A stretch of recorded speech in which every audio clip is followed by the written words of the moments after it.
I've actually been talking literally this whole time and I was on mute. So I completely apologize for that. You've been looking at me and wondering, you know what? I don't even understand this guy. So I apologize for the first few minutes of this video. That's a reason why you should check all of your stuff to make sure everything is working before you get started. So anyway, let's start over. My name is Chris Williams. This is The World According to Chris.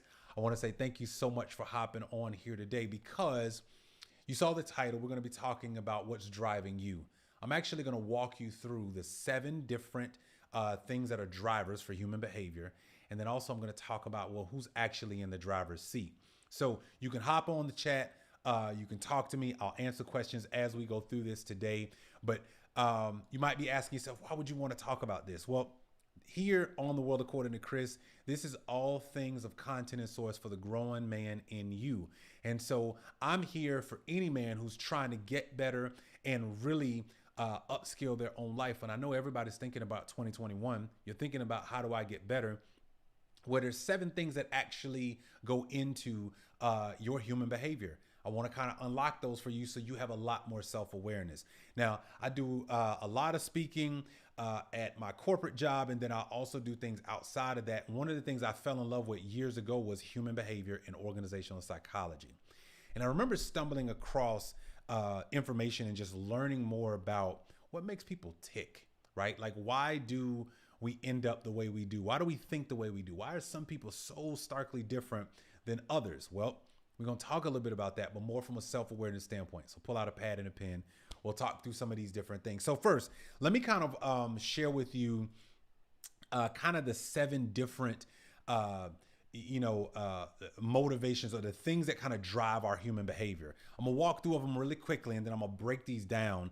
And then I kind of want to wrap up with talking about the picture that I use. And then we'll talk about that. And I'm going to kind of cover, why this is important towards our conversation for today. So let me kind of cover the things that kind of drive our human behavior. Number 1, instinct, something called drive reduction, arousal, incentive, cognitive, and self-determination, along with self-actualization. So I've walked through those kind of fast. I'm going to break those down to you so I can kind of help you understand how they impact the way we think.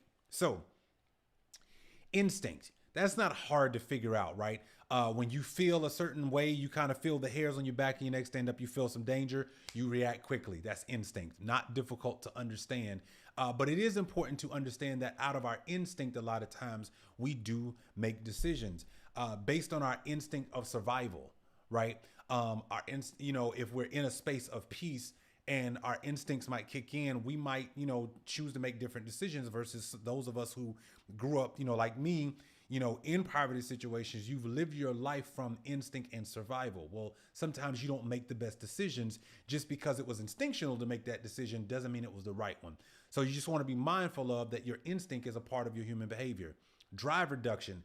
Drive reduction basically says that typically how would I explain this kind of in a human behavior standpoint? We tend to have certain moments where we just kind of shut down, right? So it's not like a bad thing. It's not something that is terrible, but what it does is it just gives us a moment where we kind of relax, right? So you ever slept in late, right? Have you ever, just had a moment where maybe the alarm clock didn't go off, or you found that really cozy chair and your brain just kind of, right? Like it's not a space where, you're looking to go. You're actually like enjoying just being calm, right? So that's what drive reduction is. Arousal theory, right? Arousal theory basically says it's the endorphins. It's, the things that you want to do, to reach your goals, right? Maybe you read a great motivational book or you read a great movie, right? And it just got your endorphins like really on edge and you're like, man, I can do this, right? Or maybe you're going to start that weight loss plan, right? And you start reading the things that you need to do. And you finally got a 60 to 90 day roadmap plan of your workouts and your eating regimen and your multivitamins. And you're like, you know what? I'm ready. I'm ready to get there. That is what is known as arousal theory, right? It's There are things that kind of get you up and ready to rock. However, too much of it almost short circuits you, right? You ever ran into people who they read everything and never do, right? They take more time, focused on learning everything, but not actually demonstrating what they already know, right? That's kind of what happens with arousal theory. Incentive is easy to understand. Our jobs use incentive all the time against us. Excuse me a second. I'm gonna turn my heat down.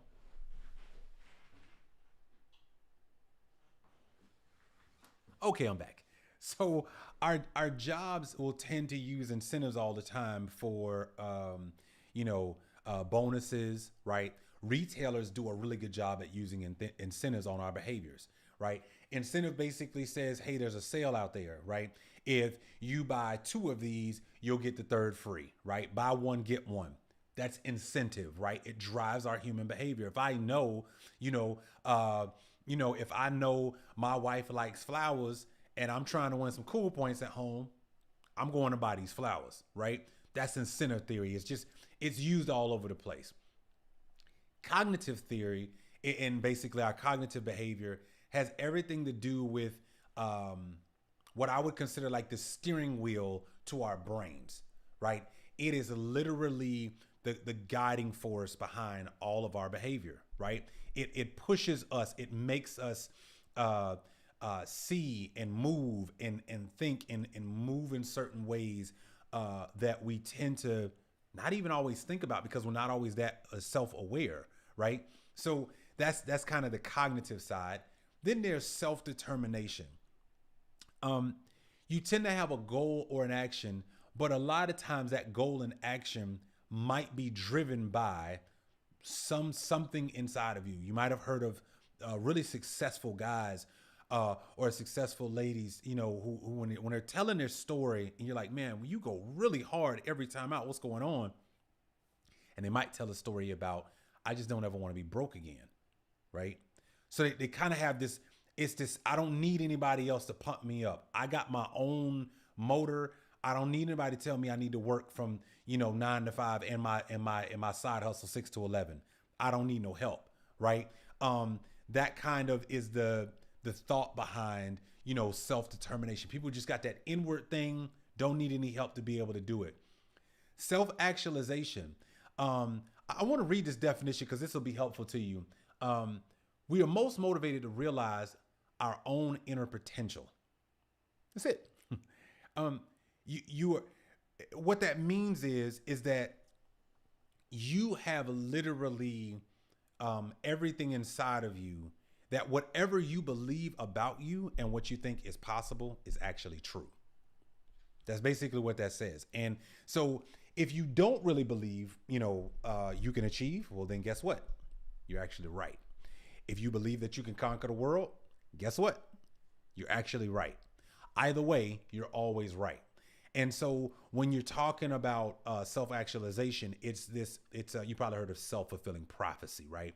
Meaning you think things, you think fear, you think everybody's out to get you, you think nobody cares for you, or, well, guess what? That's exactly what's going to happen. That's exactly what you're going to be facing. That's exactly what you're going to experience in your actual life, because it's something you have an inner belief, right? And that inner belief is starting to manifest itself to you. So why did I want to bring those up? I wanted to bring those up because you saw the flyer for this live, and one of the things I always like to talk about, especially as men, and I'll speak directly to the guys here for a second, because a lot of times, for us, our drivers are a little bit different, right? I'm gonna bring back up the flyer here for a second, and I want to just kind of, actually I shouldn't bring it up that way. What I should do is let me just share, and then that way we can kind of talk through it, right? Let me do this here. So I'm going to kind of share this with you just so you have an understanding of, what this is. So, we've been talking a lot about, the 7 drivers, right? And I want to make sure that it's sharing so you guys are aware and can kind of see, right? It is showing you kind of, the ways that, you would have, something that's driving you. And I want you to be able to see this here on the screen, where what I want you to do is to be able to really start to focus on, you. I want you to be able to start to focus on, okay, how am I contributing to what's driving me? Give me 1 second. I'm actually gonna pull up here, and I'm gonna get this squared away for you so that way you can see fully this entire piece here. So now this is up. You get a chance to see it. And I'm going to cut back to me for a second because I realize obviously I'm having a little bit of a trouble doing this here. All right. So here's the thing I want you to think about, right? What I want you to think about is at the end of the day, you literally have all that you need, right? What you seek, what you find is really all about you. But the thing I want you to keep in mind is that what's driving you might come out of some of those human behaviors, right? What's driving you and what's actually pushing you is coming out of what's happening internally, that sometimes because we're not self-aware, we don't even think twice about it. It's just happening, right? It's just a part of the way, it's the part of the way that we are. Let's see here. So here's what I want to talk about. You ever been in a car, right? And let's say you get in a car and somebody else is driving, right? Somebody else is driving in that car, and you notice the way they drive scares you a little bit, right? You ever notice that, like, you're in the passenger seat or you're in the back seat, right? And maybe they a little rough, hitting curves, right? Maybe they're not, maybe they're driving too fast for your liking, right? Maybe they're a little too aggressive with the steering wheel, right? Maybe they stop a little more abruptly than you would like, right? You kind of notice these things when you're riding with certain people, right? And then there are times where you're like, you know what? I'm not getting back in the car with that person again, right? And so you kind of feel that way. You're like, you know what? I'm good. I can't do this again with somebody because they drive too crazy. I'm just gonna move this out of the way really quickly, out of our shot here. So you're probably thinking to yourself, you're like, okay, I don't want to drive in the car with that person ever again. Well, this is kind of what happens when we're thinking about our own behaviors, right? This is kind of what I will say, and I want to help you understand why these behaviors are so important, these 7 that I walk through. At any given time, somebody's driving your mental model, right? Somebody's driving the mental picture, the filter by which you're receiving life through, right? There's a filter there. So what I mean by that, if you're more driven by fear, meaning fear's in the driver's seat, and you're strapped in the back in a baby seat and can't drive because fear is what's gripping you. Fear don't know how to steer. Well, fear crashes into everything. And even to the point that fear might be so fearful that you might not ever even get out. You might never actually go do a thing because fear is actually driving, right? Or it could be that maybe not fear is driving, but doubt is. And doubt might be driving. Let me get this thing fixed here. Doubt might be driving you, right? And so if doubt is driving, then what's happening to you? Doubt, instead of going exactly where you want to go and reaching your goals and putting one step in front of the other, doubt makes all these detours. Doubt makes the trip harder than it has to be because you doubt every single thing that you need to do to get where you're supposed to go. Doubt is driving instead of you, right? So it could be fear. It could be doubt. It could be um, your self-actualization, right? Your limiting beliefs, where you're constantly telling yourself what you're not. You're constantly talking about what won't work for you. The inner conversations, not the ones that you have out loud, but the inner conversations that you have where you're talking to yourself and you're talking a lot of doubt out loud inside of your head. And then what happens? You're seeing and receiving the world through that filter. So the first no you get, the first bit of resistance that you get, right? That's confirming what you've already said to yourself internally, right? So who's driving, right? Who's really driving this mental car that you got, right? Who's driving? Is it you? Is it fear? Is it doubt?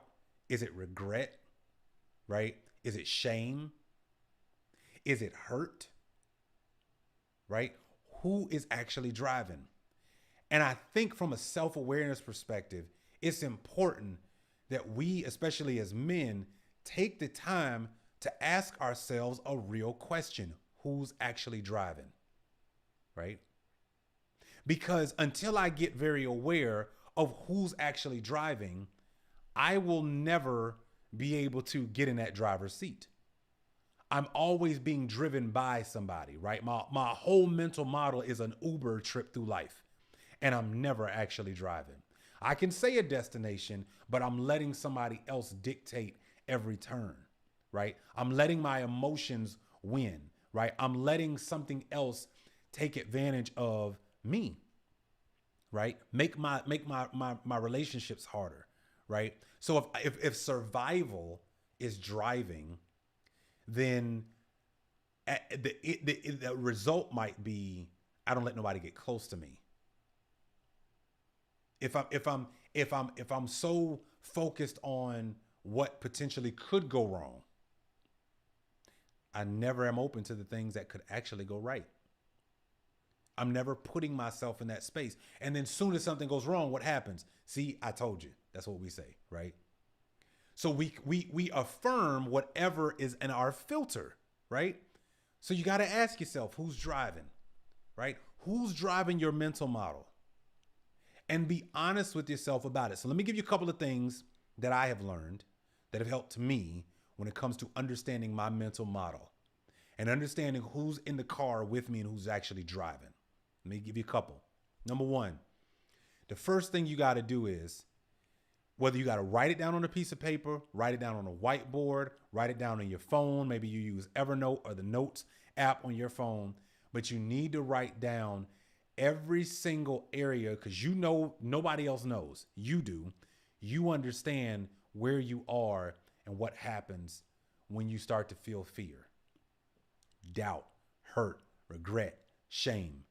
Write down those things. What goes on when you feel those things? What is your normal reaction, right? Are you a fight person or a flight person? Some of you might have heard of that before. Are you a fight person, meaning if I feel like I'm being backed in the corner, I'm ready to box because I got to get my way out? Or are you a flight person? When I feel conflict, I run, right?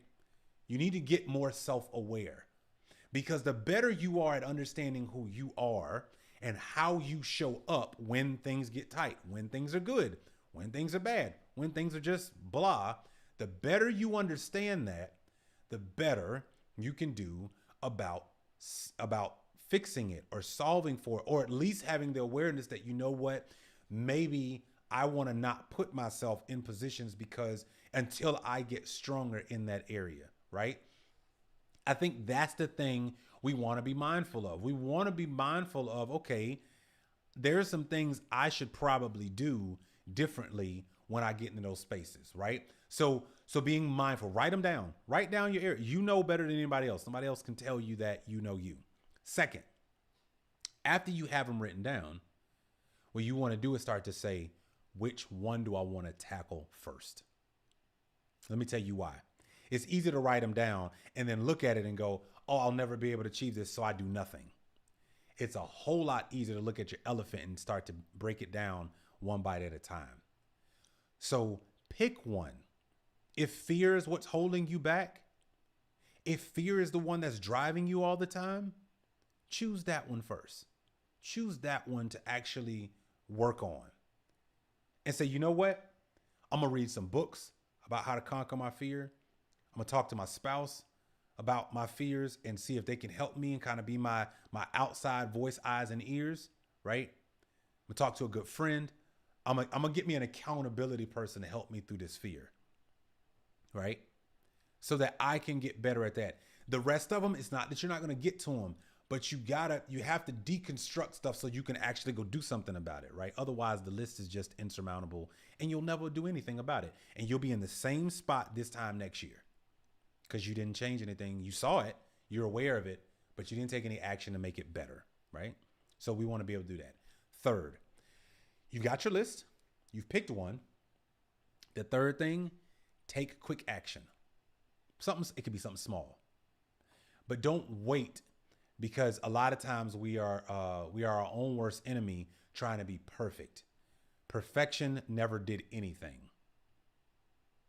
Every invention, every tool, YouTube was not built perfect and then it was released. YouTube has been a ongoing, growing piece of technology that has grown over time, right? So just like you with your particular thing that's been in the driver's seat that now you're aware of that you want to do something about, you got to get started now. Start now. You've got your list. You picked one. Do something small. Maybe it's you have fear of rejection. So maybe what you do is you say, you know what? I know I want to start this business. I know I want to hop on YouTube and be in front of the camera. I know I want to do whatever, right?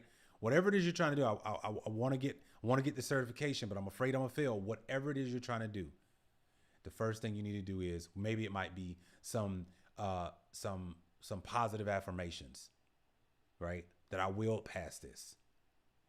Maybe the first step is just filling out the application, right? Maybe the first step is, you know what? Not the application. Maybe the first step is, I'm just going to pick up the phone and make that phone call that I've been afraid to make, right? So what you want to do is you really want to get specific and take action now and not wait. Remember, if you're in the back seat strapped in, somebody else is driving. And whatever fear, doubt, rejection, shame, hurt, emotions, right, that are driving, they are not good drivers. Matter of fact, you know that because this video is resonating with you. And you realize, yeah, I've had some other folks driving. In fact, 2 or 3 people have been trying to drive at one time, and I'm not one of them, right? So I want all of us to start to be a little bit more mindful, right, of who we are. Some self-awareness is one of the best things you can do, and learn how to ask better questions, right? Ask yourself the hard questions. Ask yourself the things that you might really need to take some time and chew on, right? Where did my fear originate from? Why am I so negative about everything and skeptical about everything? When is the last time I actually took a risk, right? Like, those are like again, getting down below the surface and being honest with yourself and saying, okay, maybe there's some spaces here, and it might feel uncomfortable. You might be swimming in some deep water, but nobody ever learned to swim on the shallow side either. So you've got to learn you the best way. Why? Because the better you are at mastering that, and the more you get in that driver's seat and you're in control, then no matter what the situation is, no matter what the experience is that you're facing, you know how to handle it, and you know how not to let them drive. Now, does that mean they're not in the car? I didn't say that. If you notice that, fears in the car, doubts in the car, rejections in the car, self-sabotage is in the car, emotions are in the car. Here's the difference. They're not driving. They're there. You know you have them. You're human. Okay, but they're not driving. And I think it's really important that we ensure we don't let those things drive us. They will crash and burn us, and they'll just look for another victim to take advantage of. Or they'll go somewhere else in your life and try to run crazy through there as well. It is important that from a self, especially as men, as we mature and we get better in life. That's what we should always be striving to do. Get better in life. One of the things I always say is every morning I wake up, I want to be a better man today than I was yesterday. I can't achieve that if I'm not willing to look at myself and see what was I not good at? Where did I fail? In fact, accepting the fact that I failed and saying, you know what? I accept it. And I'm going to do better about it. I'm not going to run from it. I'm not going to say, oh, I'm never going that way again. When we do that, we let fear drive. No, maybe, just maybe you might need to go back again, but this time you're going back with experience. This time you're going back with knowledge of self, right? So don't be afraid of it. Embrace it, but just know you, and then you can start to work through exactly what's been struggling and what's been ailing you. Okay? So this has been The World According to Chris. I want to say thank you so much for watching. I hope that you found some value in me sharing with you today what actually drives you. Listen, please subscribe to this channel. That way, every time you subscribe and hit that notification bell, you know when we're dropping new videos. Here in The World According to Chris, this is all your source for content for the growing man in you. More stuff to come here in the near future. Thank you so much for watching. I hope you have a great, incredible rest of your day. See you later.